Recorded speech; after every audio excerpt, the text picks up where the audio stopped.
The fourth book that I read in 2025 is The Virgin Suicides by Jeffrey Eugenides.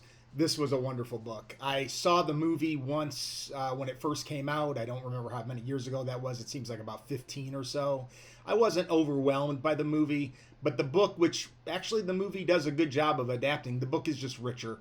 I think it's because of the narration and the fact that the book is really about these four girls who live or who are all sisters and all commit suicide over the course of a couple of years, but we never get the story told through their perspective. We are only told the story through the eyes of the boys who go to school with them and who live on the same block as them.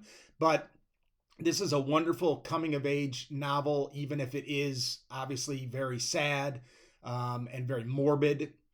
But it's a also a tale of what happens to a family when they are overprotective of their daughters, what happens to a family or their children, even what happens to a family when they close off from the rest of society. The book is set in the 1970s. I think that's important, as the 70s are kind of a lost decade in between the 60s and the 80s. The 60s have such definition of rebellion and definition of progress, and the 80s have that definition of conservatism, and the 70s just sort of get lost in there, and these girls are lost within their own society, within their town.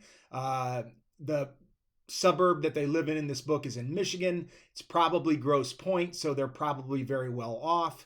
And I think that has a lot to do with their unhappiness and the reasons for their suicide as well. This is definitely, I don't think anybody would allow a young person to read this just based on the title, but it's definitely not a book for kids. It is a coming of age novel, but I would say that this is a junior or senior in high school plus book because of the graphic suicides that these girls do undergo. Very, very sad, but excellent, and I would say one of the 100 best novels I've ever read. Great, great book, and I highly recommend it.